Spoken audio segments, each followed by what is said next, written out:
یہ کہانی ہے ایک ایسے بچے کی جس نے اپنے خوابوں کو حقیقت میں بدل دیا، ایک ایسا نام جو صرف کرکٹ کے میدان میں نہیں بلکہ کروڑوں دلوں میں دھڑکتا ہے، ایک ایسا لیجنڈ جسے دنیا لٹل ماسٹر اور گاڈ آف کرکٹ کے نام سے جانتی ہے۔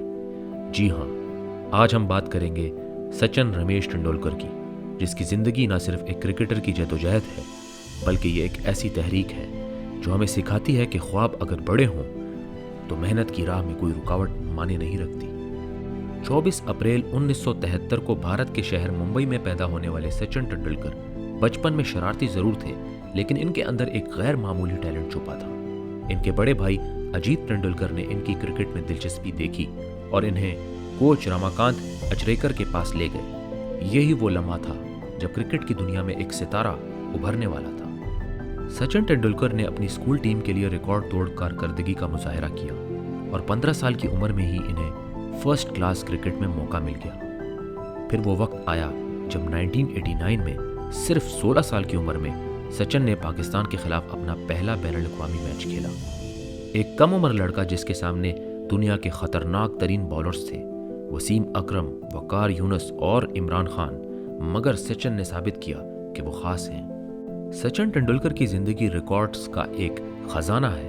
ان کا کیریئر 24 سال پر محیط رہا اور اس دوران انہوں نے بے شمار سنگ میل عبور کیے۔ چند ناقابل فراموش لمحات: 200 رنز بنانے والے پہلے بلے باز 2010 جنوبی افریقہ کے خلاف، 100 بین الاقوامی سنچریاں بنانے والے دنیا کے واحد کھلاڑی، 50,000 سے زائد پروفیشنل رنز بنانے کا کارنامہ، 6 ورلڈ کپ کھیلنے والے چند کھلاڑیوں میں شامل، 2011 کا ورلڈ کپ جیتنا جو ان کا سب سے بڑا خواب تھا۔ تینڈولکر کی بیٹنگ صرف رنز بنانے کا نام نہیں تھی بلکہ یہ ایک آرٹ تھا، ایک ایسا شاہکار جسے دیکھ کر پوری دنیا حیران رہ جاتی۔ ان کی ٹیکنیک، ان کا تحمل اور ان کی ذہانت نے انہیں دنیا کا سب سے بڑا بلے باز بنا دیا۔ ہر عظیم کھلاڑی کی زندگی میں مشکلات آتی ہیں اور سچن بھی ان سے مستثنیٰ نہیں تھے۔ 2004 میں ان کی ٹینس ایلبو انجری ہوئی جس کی وجہ سے کچھ عرصے کے لیے ان کی کارکردگی متاثر ہوئی۔ ناقدین نے کہنا شروع کر دیا کہ سچن کا وقت ختم ہو چکا ہے، لیکن لٹل ماسٹر نے ہمت نہیں ہاری۔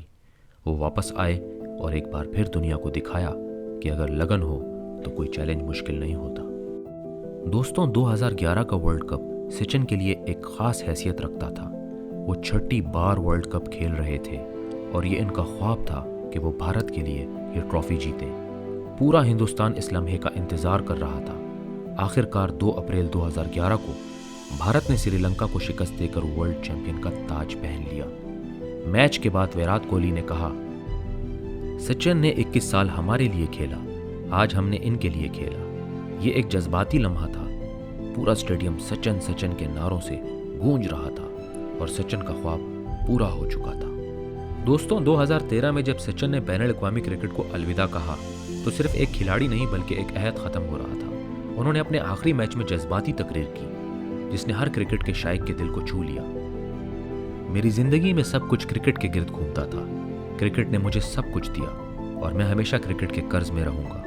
یہ الفاظ ہر کرکٹ فین کے لیے ایک جذباتی لمحہ تھے۔ تینڈولکر صرف ایک کھلاڑی نہیں بلکہ محنت، لگن اور استقامت کی علامت ہے۔ وہ ہمیں سکھاتے ہیں کہ اگر خواب بڑے ہوں اور محنت سچی ہو تو کامیابی قدم چومتی ہے۔ سچن نے اپنے کیریئر میں صرف ریکارڈز نہیں بنائے بلکہ کروڑوں لوگوں کو متاثر کیا۔ آج بھی جب کوئی بچہ بلہ ہاتھ میں تھام لیتا ہے تو وہ تینڈولکر بننے کا خواب دیکھتا ہے۔ یہ تھی کہانی ایک عام لڑکے کی جو اپنی محنت اور لگن سے دنیا کا سب سے بڑا بلے باز بن گیا۔ سچن تینڈولکر صرف ایک نام نہیں بلکہ ایک جذبہ ہے، ایک تحریک ہے، ایک مثال ہے۔ اگر تم کسی چیز کے لیے پوری ایمانداری سے محنت کرو تو ساری دنیا تمہاری کامیابی کی گواہ بن جاتی ہے۔ یہی سچن کی کہانی ہے، یہی ایک عظیم کھلاڑی کی پہچان ہے۔ اگر آپ کو یہ ویڈیو پسند آئی ہو تو لائک ضرور کریں، اپنے خیالات کمنٹس میں شیئر کریں اور سب سے اہم، چینل کو سبسکرائب کرنا نہ بھولیں، کیونکہ ہم لاتے رہیں گے آپ کے لیے مزید دلچسپ اور متاثر کن کہانیاں۔ ملتے ہیں اگلی ویڈیو میں، تب تک کے لیے اپنا خیال رکھیں اور خواب دیکھنا نہ چھوڑیں۔